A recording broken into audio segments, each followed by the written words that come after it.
Lei 8.666, de junho de 1993. Esse é o vídeo de número 17. Nós estamos falando da habilitação.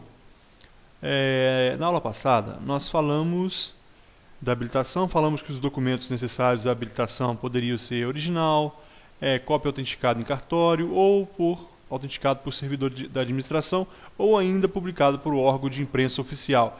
E disse ainda que no caso do convite, concurso, leilão e fornecimento de bens de pronta entrega não necessitariam daqueles documentos que nós vimos, habilitação jurídica, entre outros. Então todos aqueles 4. E agora nós vamos falar do parágrafo 2º. O parágrafo 2º diz o seguinte. Então nós paramos aqui e vamos agora ao parágrafo 2º. O certificado de registro cadastral a que se refere o parágrafo 1º do artigo 36 substitui os documentos enumerados nos artigos 28 a 31 quando as informações disponibilizadas em sistema informatizado de consulta direta indicado no edital, obrigando-se a parte a declarar sobre as penalidades legais a superveniência de fato impeditivo da habilitação. Então nós vamos observar o que está no parágrafo 1º do artigo 36 para entender esse parágrafo 2º. Esse parágrafo 1º do artigo 31 diz o seguinte, que aos inscritos será fornecido certificado sempre que atualizarem o registro. Então fala daqueles que estão inscritos já. Nós vamos falar das inscrições mais à frente. Mas o que acontece? Então, quando a pessoa for fazer a inscrição, ele vai depositar ali todos os documentos necessários para ser inscrito no processo licitatório. Então, se ele já estiver inscrito, então, segundo esse parágrafo 2º, vem dizer o seguinte. Então, esse parágrafo 2º só quer dizer basicamente isso, que quanto à habilitação jurídica, regularidade fiscal, qualificação técnica e qualificação econômico-financeira, esses 4 documentos podem ser substituídos pelo registro cadastral, quanto às informações disponibilizadas em sistema informatizado de consulta direta indicado no edital. Deve ser indicado no edital. E a parte final também é interessante porque obriga a empresa que está concorrendo à licitação a superveniência de fato impeditivo. Então, superveniência. Após, futuramente, aparece algum fato que venha impedir de que ela participe desse processo licitatório, ela deve declarar sob penalidades legais para que não corra o risco de sofrer as penalidades. Então, é isso que está dizendo. Pode ser substituído, então, pelo o certificado cadastral a que se refere ao artigo 36. Vai substituir esses 4 documentos de qualificação: habilitação jurídica, regularidade fiscal, qualidade técnica e qualidade econômico-financeira. O parágrafo 3º vem dizer o seguinte: a documentação referida nesse artigo poderá ser substituída por registro cadastral emitido por órgão ou entidade pública, desde que previsto no edital e o registro tenha sido feito em obediência ao disposto na lei, desde que obedecido o edital e toda a legislação pertinente. A própria administração, então, o próprio setor público licitante, ele vai então emitir esse documento, esse registro cadastral, e este será o documento único em que aquele órgão ou aquela empresa vai apresentar para concorrer no processo licitatório. Vai substituir também aqueles 4 que nós vimos, os 4 documentos, as 4 documentações relativas à habilitação jurídica, regularidade fiscal, qualificação técnica e qualificação econômico-financeira. Então, é isso que está dizendo o parágrafo 2º e o 3º. Já o parágrafo 4º, ele vem dizer ainda que as empresas estrangeiras que não funcionem no país, tanto quanto possível, atenderão nas licitações internacionais, ou seja, uma licitação que contenha pelo menos uma empresa estrangeira. Essa já é uma licitação internacional. As exigências dos parágrafos anteriores, mediante documentos equivalentes autenticados pelos respectivos consulados e traduzidos por tradutor juramentado, devendo ter representação legal no Brasil, com poderes expressos para receber citação e responder administrativa ou judicialmente.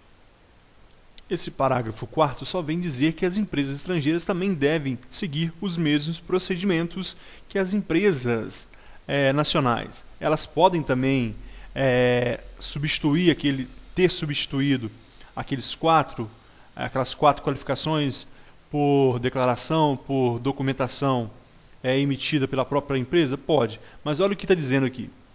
Que as empresas internacionais atenderão às exigências dos parágrafos anteriores mediante documentos equivalentes autenticados pelos respectivos consulados e traduzidos por tradutor juramentado. O tradutor vai fazer um juramento, vai se comprometer a traduzir fielmente, devendo ter representação legal no Brasil, com poderes expressos para receber citação. Então esse tradutor, ele deve então ter representação legal no Brasil.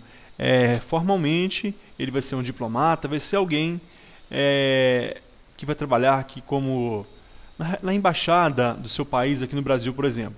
E ele também deve ter representação legal com poderes expressos para receber citação. Citação é a parte que vai lá no processo civil, ele vai ser citado, ele vai ser comunicado de que cometeu uma infração e vai responder processo por ela. Então essa é a citação. E responder administrativamente ou judicialmente. O parágrafo 5º vem dizer que não se exigirá para a habilitação de que trata esse artigo prévio recolhimento de taxas ou emolumentos, salvo os referentes a fornecimento no edital, quando solicitado com seus elementos constitutivos limitativos ao valor do custo efetivo de reprodução gráfica da documentação efetiva. Nesse parágrafo 5º, nós temos o seguinte: não se pode cobrar nenhuma taxa para os procedimentos de qualificação, de forma alguma, salvo o quê? Salvo o custeio do edital. Se o edital for, por exemplo, inúmeras páginas, e alguém quer retirar aquilo naquela repartição, fazer as cópias, então ele vai custear somente aquelas fotocópias, por exemplo. Mas é vedado qualquer outra taxa, emolumentos e taxas para a qualificação. Parágrafo 6º. O disposto no parágrafo 4º desse artigo, no parágrafo 1º do artigo 33 e no parágrafo 2º do artigo 55, não se aplica às licitações internacionais para aquisição de bens e serviços cujo pagamento será feito com produto de financiamento concedido por organismo financeiro internacional de que o Brasil faça parte, ou por agência estrangeira de cooperação, nem nos casos de contratação com empresa estrangeira para a compra de equipamentos fabricados e entregues no exterior, desde que para este caso tenha havido prévia autorização do chefe do Poder Executivo, nem nos casos de aquisição de bens e serviços realizada para unidades administrativas com sede no exterior.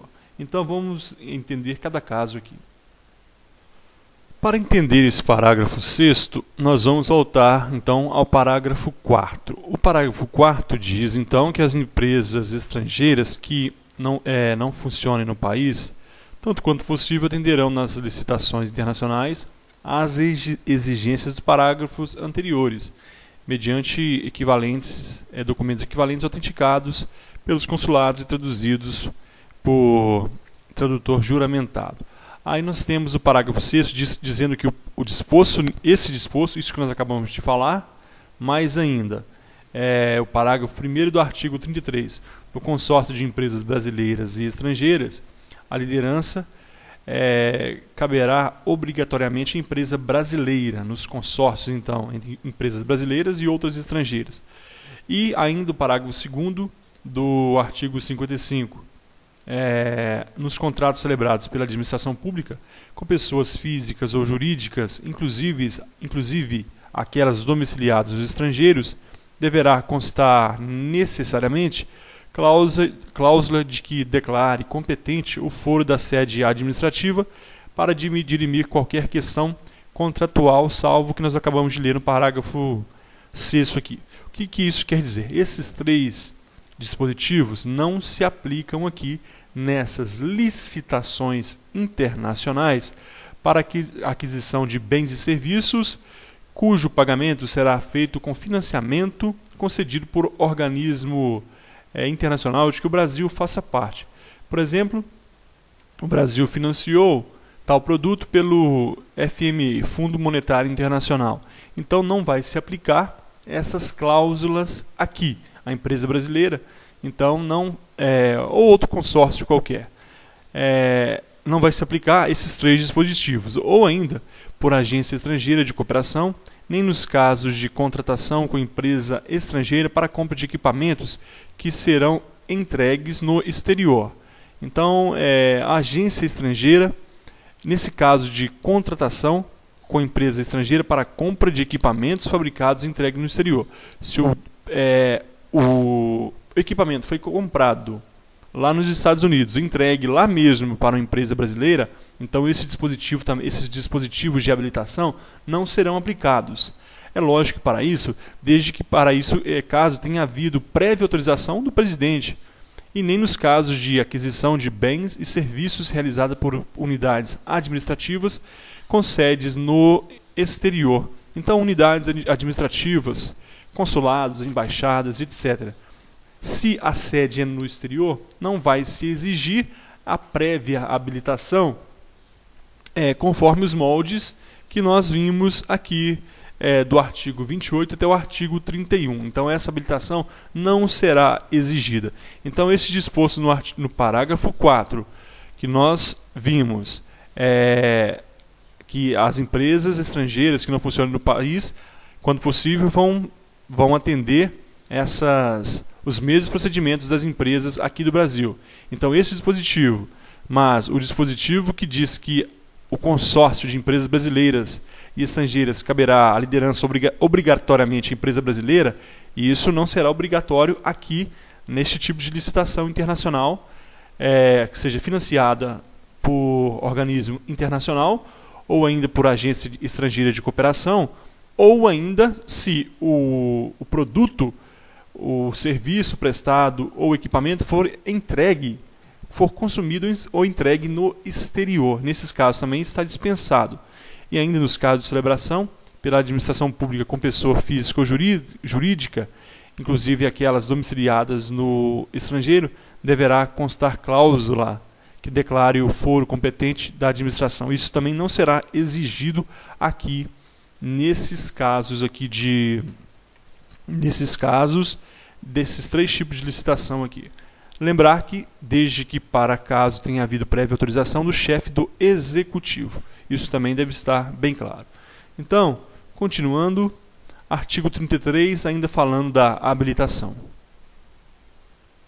No artigo 33, nós temos que as empresas podem se reunir em consórcios para participar de licitação ou prestar serviços e etc.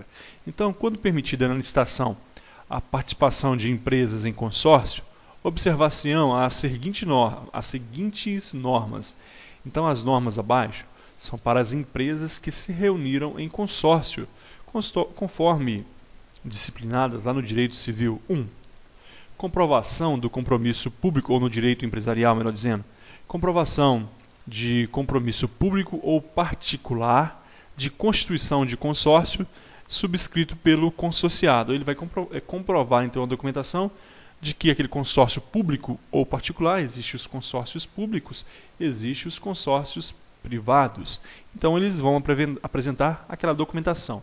2. Indicação da empresa responsável pelo consórcio, que deverá atender às condições de liderança obrigatoriamente fixadas no edital. Então, uma dessas empresas vai assumir a liderança e vai responder pelos atos, vai responder civilmente, vai responder penalmente, administrativamente.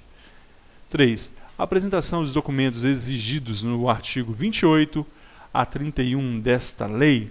É esse que nós vimos, a habilitação jurídica, a habilitação, a regularidade fiscal e trabalhista, a qualificação técnica e qualificação econômico-financeira dessa lei por parte de cada consorciado, admitindo-se para efeito de qualificação técnica o somatório dos quantitativos de cada consorciado e, para efeito de qualificação econômica e financeira, o somatório dos valores de cada consorciado na proporção de sua respectiva participação, podendo a administração estabelecer para o consórcio um acréscimo de 30% dos valores exigidos para o licitante individual, inexigível este acréscimo para os consórcios compostos em sua totalidade por micro e pequenas empresas, assim definidas em lei. Então, nesse inciso terceiro, vamos lá o que está em verde. Então, o somatório dos quantitativos de cada consorciado. Para a qualificação, então, a qualificação, habilitação jurídica e qualificação técnica, por exemplo, melhor dizendo, aqui a qualificação técnica, é esse caso aqui. Então, pode acontecer o somatório de todas as empresas.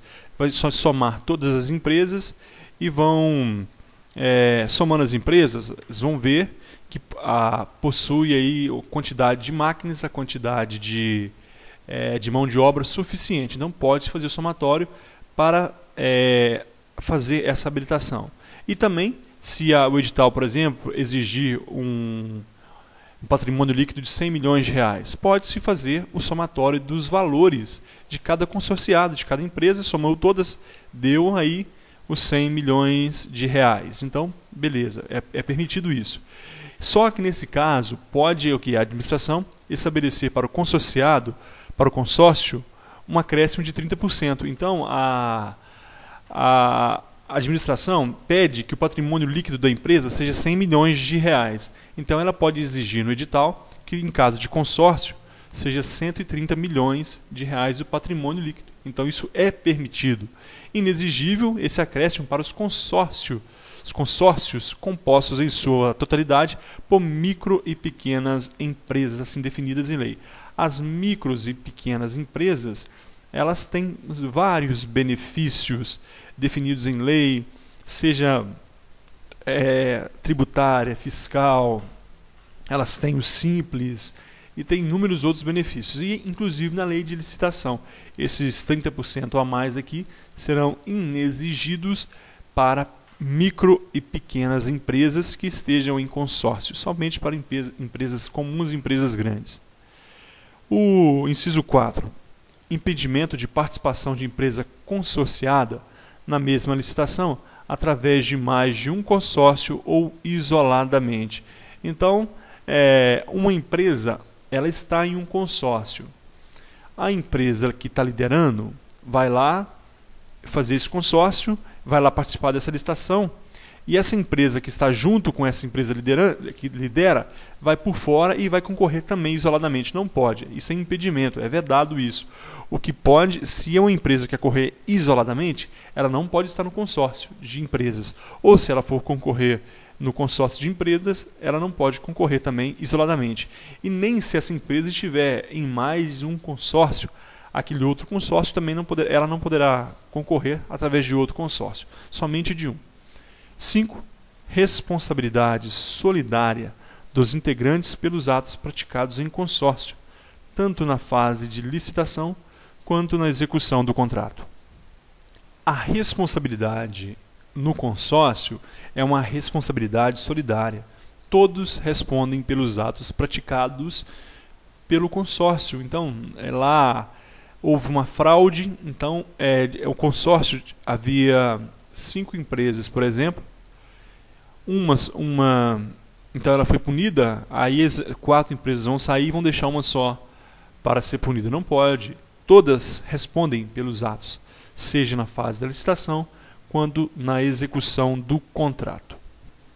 Parágrafo 1º diz que no consórcio de empresas brasileiras e estrangeiras, a liderança caberá obrigatoriamente à empresa brasileira, observado o disposto no inciso 2 desse artigo. Então, preste atenção. No consórcio de empresas brasileiras e estrangeiras, quem que vai liderar? A empresa brasileira. Mas nós temos a exceção. Vamos voltar aqui no inciso 2, por exemplo. No inciso 2, nós temos que a indicação da empresa responsável pelo consórcio deverá atender às condições de liderança obrigatoriamente fixadas no edital. Mas isso não é o mais importante. O mais importante foi o que nós vimos aqui no parágrafo 6º do artigo 32. O parágrafo 6º do artigo 32 diz que essas condições estão dispensadas no caso de licitação para aquisição de bens de pagamento financiado por organismo internacional ou por agência estrangeira de cooperação, e também nos casos de contratação de empresa estrangeira para compra de equipamentos fabricados e entregue no exterior. Nestes casos aqui que nós acabamos de ler, então não será obrigatório a liderança de empresa brasileira. Em regra, sim. No consórcio de empresas brasileiras e estrangeiras, há pelo menos uma brasileira no consórcio e há pelo menos uma estrangeira. Nestes casos, é obrigatório a liderança da empresa brasileira, mas naqueles 3 casos que nós vimos lá no parágrafo 6º, está dispensável essa liderança. Aqui no parágrafo 2º, nós temos que o licitante vencedor fica obrigado a promover, antes da celebração do contrato, a constituição e o registro do consórcio nos termos do compromisso referido no inciso 1 desse artigo. E no inciso 1, nós vimos o seguinte: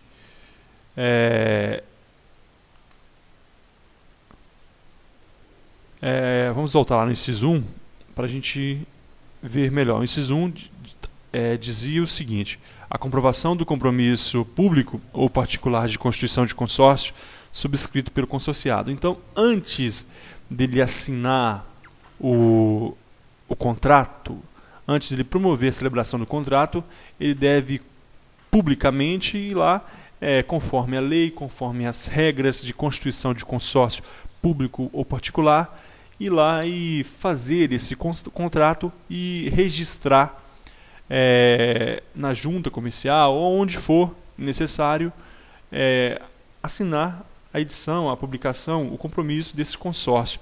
Ele deve estar legalmente constituído para que ele possa celebrar o contrato com a administração pública. Então, ele deve estar legalmente constituído para que legalmente ele possa ser punido também e responsabilizado em caso de infrações penais, administrativa ou civis.